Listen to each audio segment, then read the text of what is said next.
Good morning, Mike Newmeyer.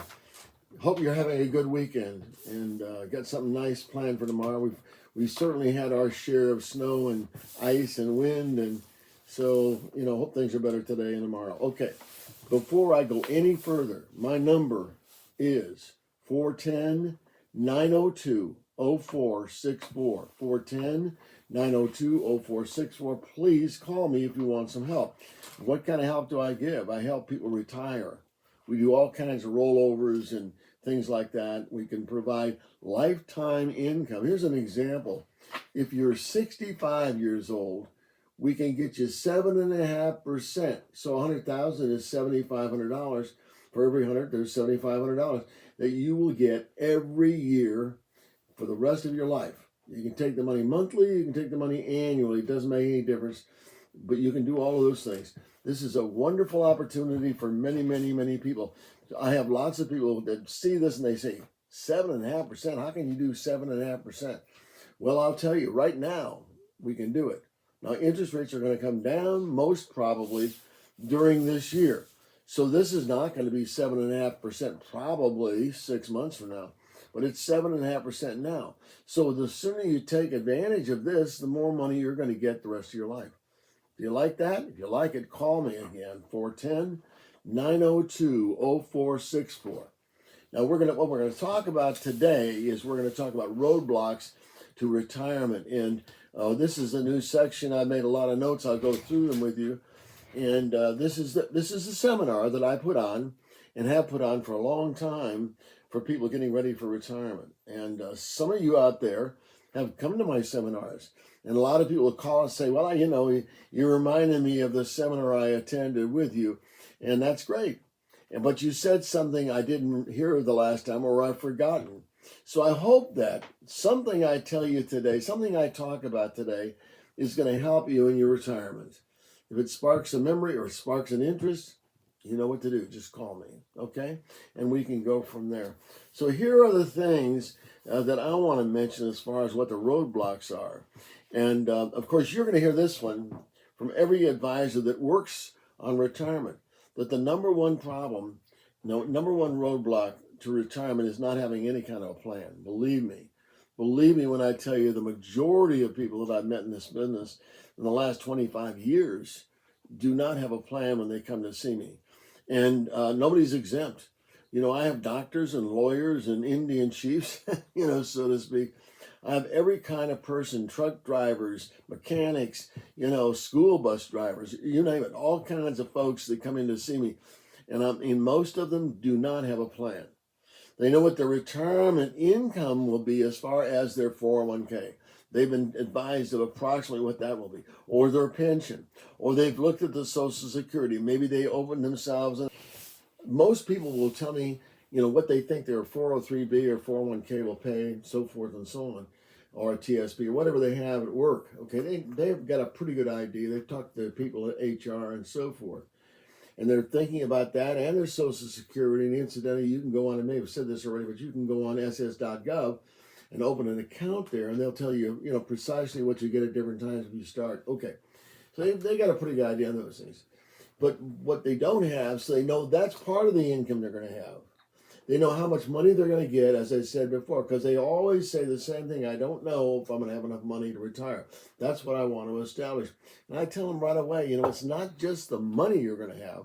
It's two things: the income overall, and the expenses. Those are the two things in retirement that are big deals: income and expenses. And some of the expenses are not really, are you able to estimate very well. The hardest ones, like long-term care, things like that you got to think about and look at, and nobody really wants to. But there's some very simple kinds of metrics that you can look at that will really help those answers. And we'll get into all of that later. But as an example, to delay your fears a little bit, you have some long-term care available through Medicare, okay? And for those that are really impoverished, of course, Medicaid. But you got to qualify for that, and there's certain rules like look backs on money that you've disposed of and all that kind of thing. Okay. So there is that. And there's also long-term care insurance, which is really relatively affordable today, and better than it used to be, actually. Okay, so those are things we can talk about at some point. But what about the roadblocks? What are the things that really keep people, from doing well, or what are the things they need to do, start doing if they haven't already started doing them, in order to do well? Okay, first of all, you got to have goals. You got to set goals. These are my notes from the seminars that I put on a fairly regular basis, and I put them on for many years, covering these sort of things. Okay, so they don't define how they want to live their retirement, and realistically, and what are the pitfalls? What are the possibilities that could occur that could keep them from doing it? But let's know what they want to do first. What do they want to do? There's a lot of people out there who do wishful thinking. They assume that they're going to be able to do those things. Let's have a goal, and let's have a backup plan. If we don't do that, what are we thinking about? And this is a family decision. And this is something that ought to be talked about at home with a spouse, with kids, with anyone that matters as far as the retirement's concerned. Husband may want to wants to go fishing all the time. The wife may want to spend time with the grandkids. There's just different things. They want to travel. Some wants to travel, another might not want to travel. Or one might want to travel within the United States, and one wants to get outside the U.S. and do Europe and so forth. So got to talk these things out. The more communication you have about these topics, and the earlier you do it, the better off you'll be. Okay? All right. So defining what their retirement years are going to be, what kind of lifestyle. And they don't set financial goals to achieve their lifestyle goals. And the financial goals have got to be realistic. And it's very helpful to talk it out, okay, and get real numbers. Income, expenses, again, those are the two big deals in retirement: income and expenses. So, talking those things out, getting it on the table, getting realistic about it.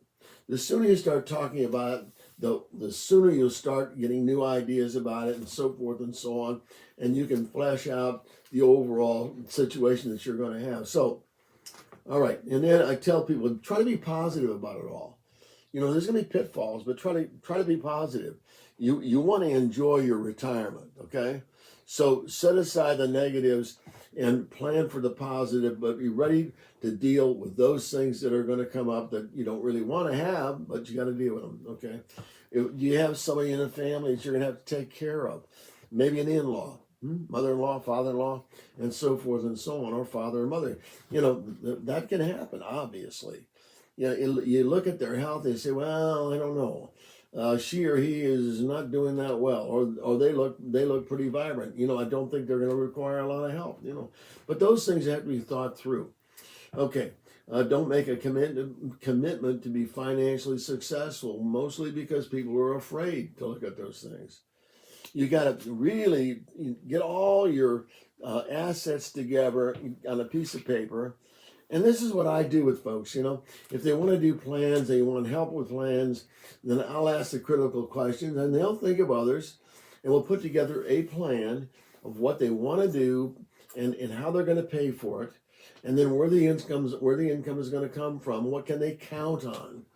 What we do is, of course, we present lifetime income products, and just to show you an example, which I always show, here is one idea. I can get 7.5% for you at age 65 for life. So 7.5%, $7,500 on every 100,000, and you can get that $7,500 for the rest of your life, every year, rest of your life, monthly or annually or however you want it. Okay, and you can start that immediately, or you can start the plan and let it grow with some, and then start taking the money. And the older you are, the higher the 7.5 will be. It could be 8 and so forth and so on if you're older than 65. But this is an idea for you. This is here now. Now, we know rates are going to come down this year. They are going to come down. As we solve inflation, then they'll start down. You may not think inflation will be solved this year, and you may be right. So rates may stay high for a while. And that keeps these rates high. But as inflation comes down and so forth, all interest rates will go down at the bank, everywhere, and here too. So you want to keep all that in mind, okay? So that's the kind of thing, that's the kind of income If you look at CDs, we're at relatively 4% now, but the new CDs are going to come down. And if you look at interest rates at the bank, well, you go back a number of years, they were next to nothing, and now they're okay, but it's going to go. They're all going to go down.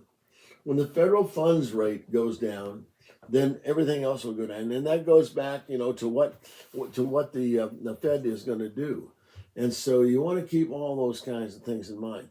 Don't think that what is today is going to be what is later. It's not. It's going to either go down or go up. We'll have high points, low points. Getting into these things, when the rates are high, is very beneficial. Okay, very beneficial. Okay. All right. So you want to think about a lot of things. You want to educate yourselves on as much as you can. You want to read as much as you can. You can get a lot of stuff online. And what do you read? Well, the Wall Street Journal isn't a bad place to start. You can look at a lot of rates and so forth. You can, and when you go to the bank, ask them what their CD rates are. Get a sense of what's going on financially now. And come and see me, and I'll be more than happy to set up an appointment with you if you call. My number is 410-902-0464. So if you call me, then I'll be happy to set an appointment. You come in and whatever you need. You make a list of questions you want to ask, concerns you have. You can bring statements with you, whatever you'd like me to look at, and I'll help you figure out how to make the most of your situation. So I hear people on the radio say, if you have $1 million and so forth, come and see me. We don't require that. Whatever you have, we'll look at it and see we'll tell you what your options are. What are the possibilities? So you may come and we may decide that you need to save more money, or you need to wait until you do something, whatever it is. But the point is that you need to come in and get an inventory of where you stand financially. That is the secret.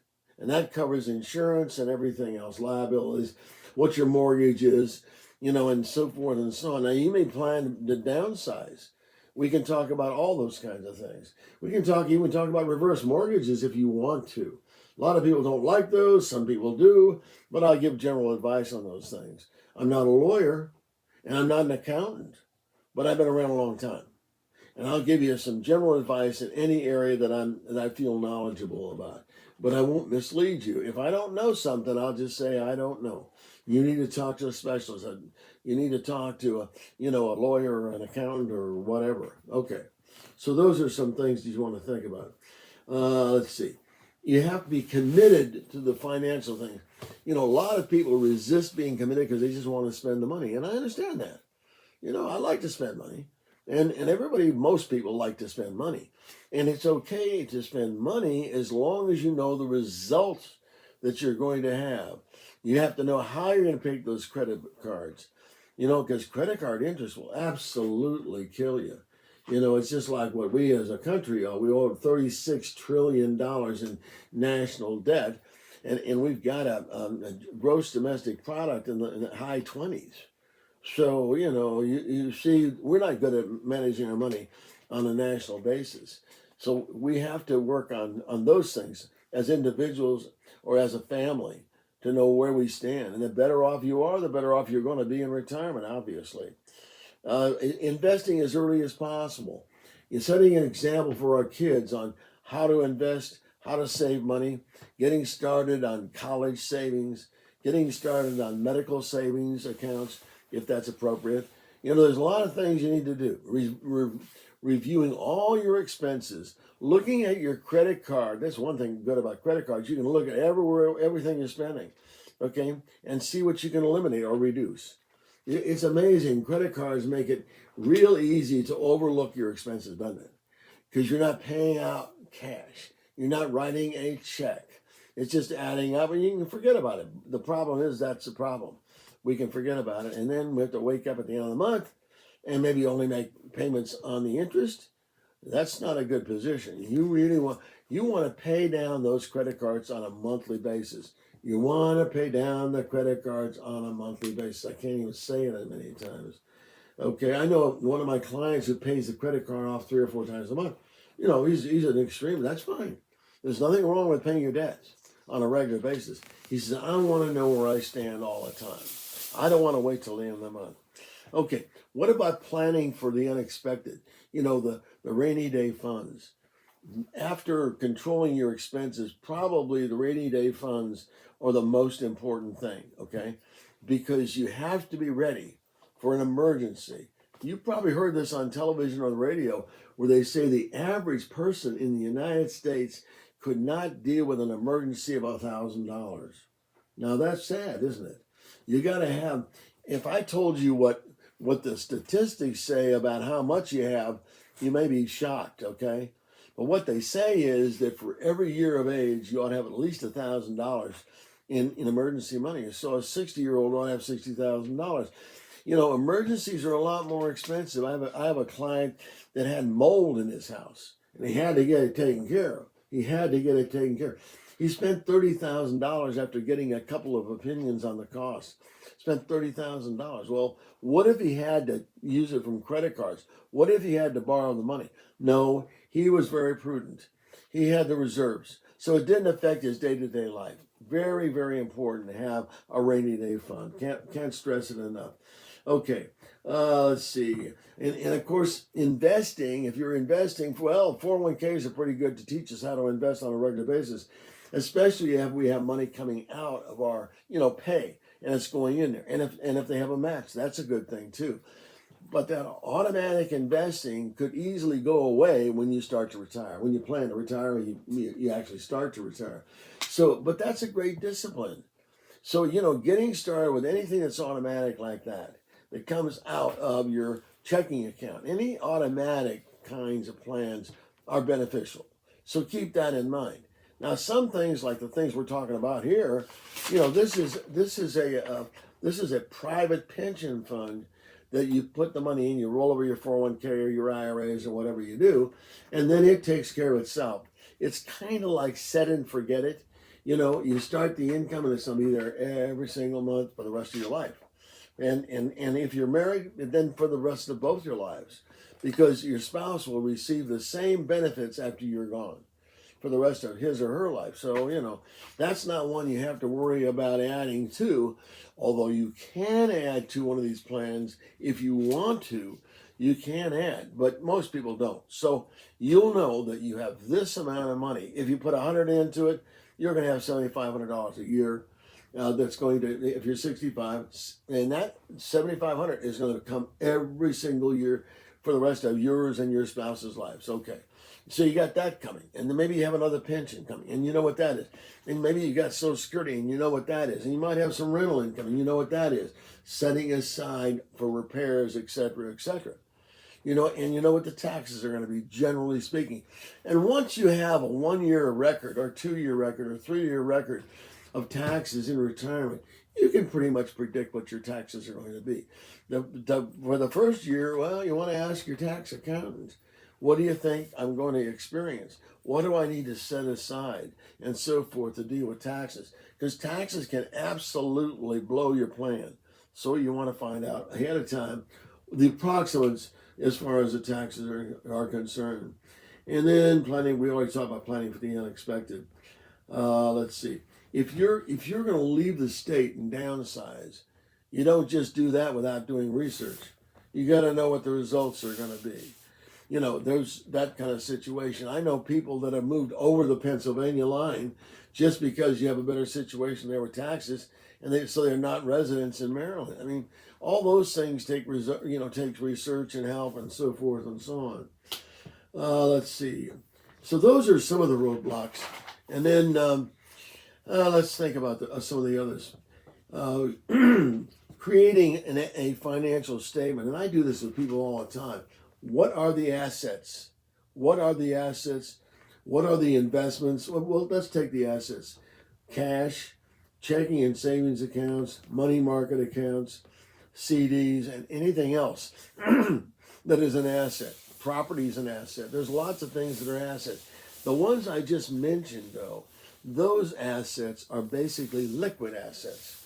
That means that if you need the money, it's there. If you have money in the market, that's there. Of course, we hope it's there, don't we? So, so those are liquid assets are, in a sense, even more important than fixed assets. Okay, but we'll go on the liquid assets, and then you list the fixed assets. So you might have an annuity that is not in the surrender period. It's outside the surrender period. It means there's no more surrender charges. That's a liquid asset because you know you can take that at any time and not lose anything as far as penalties are concerned. Okay, and then real estate today's market. What's the market value? How much of the real estate do you own? How much of it do you own? So you have a house that's worth 600,000, but you own 300,000. So you got the 300,000 in it equity that's available. Do you want to use that for something? I don't like it when we do that, but do you need to use it? You can, of course, you can get a monthly revolving credit situation, where you can take money out at a fairly favorable interest rate, pay it back if you want to, which I hope you would, but it's there if you need it. So if you got an emergency, you could tap into that. So somebody that says they don't have that much liquid money for emergencies could use that also for emergency. Something that you may want to think about. Okay, and keeping track of your actual market value without an appraisal, how else can you keep track of it? Well, interestingly enough, if you look at the appraised value that the county places on it, for taxation periods, there is a relationship between the appraised value and the market value. Your market value might be 25% greater than the appraised value. Ask a real estate person that you feel like is very competent. There are some very good real estate people in Baltimore County, and they can give you an idea because they have learned through the years what the relation is between the appraised value and the market value. So that'll give you a pretty good fix on how much equity you actually have. Okay. And you also have, I mentioned earlier, 401k plans, et cetera, et cetera. Now, what about Roths? Interestingly enough, you can convert a regular IRA to a Roth, possibly advantageous to you. The way it works is you've got to pay the taxes on the IRA as you convert it to the Roth. You don't have to do it all at one time. You can set it up on a staged basis where you're doing a little bit every year and then you finally do it, okay? It's finished. And what's that going to do for you? It means you're not going to pay any taxes on the Roth when you take it out. It's tax-free. There are some restrictions. You ask your tax person, do I make too much money to convert it? You want to ask that. It changes periodically on that one. But whether you're single or whether you're married, it makes a difference. The other thing is that you've got a 5-year wait. Once you convert, or once you start the first Roth, it's got to stay in there past 59 and a half years, and it has to be there at least 5 years to convert it. Well, that's fine. You can do that. And you just be what you do is work with your accountant, work with your tax accountant, and you can do that. And having tax-free money, of course, is a wonderful thing. What about insurance policies?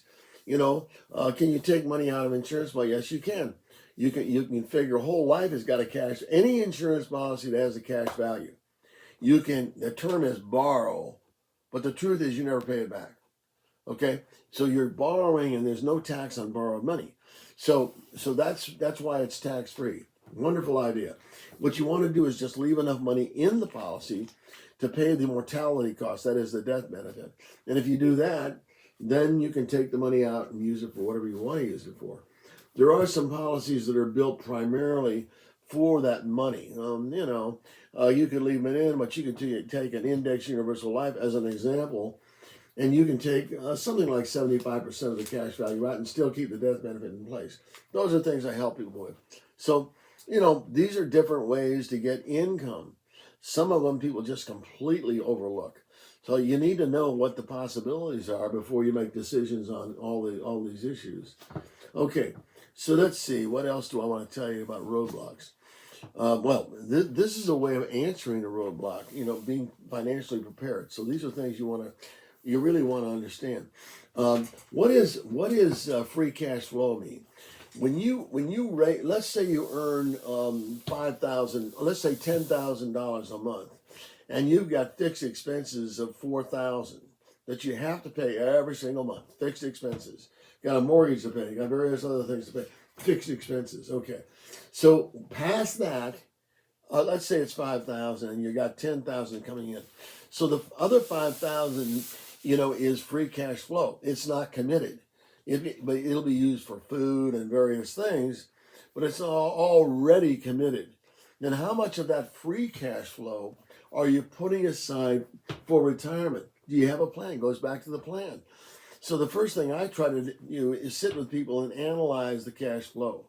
Are they automatically spending more than they should be on credit cards? That's eating up too much of that free cash flow, because that's where you're going to live, is whatever you can save and add to the plans you've got already in place, and so forth and so on, and the new plans that you might develop with me or whoever. So those are issues that you want to think about. And then what do you have? Do you have rental income? And people forget about if they've got rental income, they invariably will forget about repairs. Instead of setting aside, repairs for long-term repairs, roofs, other repairs, appliances if they're part of the rental, and so forth. Winter damage from wind and rain and snow and so forth. So setting up, a pot of money that you feed on a regular basis, so that when something like that happens, it just doesn't wipe out your financial situation. So that can be another roadblock. You might be counting on the income at X number of dollars and not setting aside money for the taxes, or setting aside the money for repairs. That's very, very common. And that's why I tell people, if you've got income property, you ought to inspect it at least once a year to see what the conditions are. You're not always going to hear about the conditions, for rentals, because they may not want to tell you what's going on, especially if they cause problems. Okay, so those are just some thoughts along those lines. And mentioned cash flow. Let's see. What about credit and debts? Well, we've talked about, of course, credit cards. And you have short-term debt and long-term. And short-term debt is the credit cards, especially if you're going to pay them off every month. And so we say short-term debt. Long-term debt, of course, would be your mortgage or anything like that that's going to be around for a while.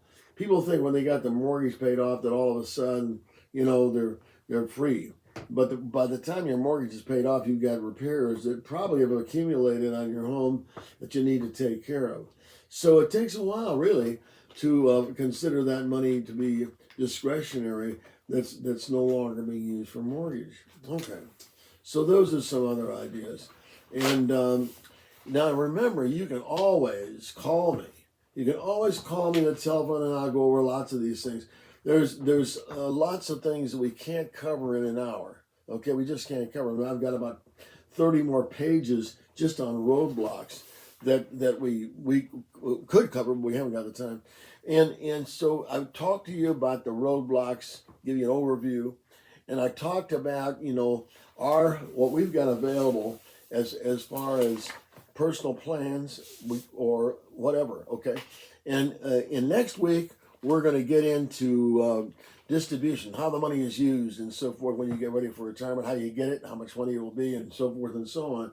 So a little bit about Social Security and 401ks. And I got to run because we're just about out of time, and I look forward to seeing you next week.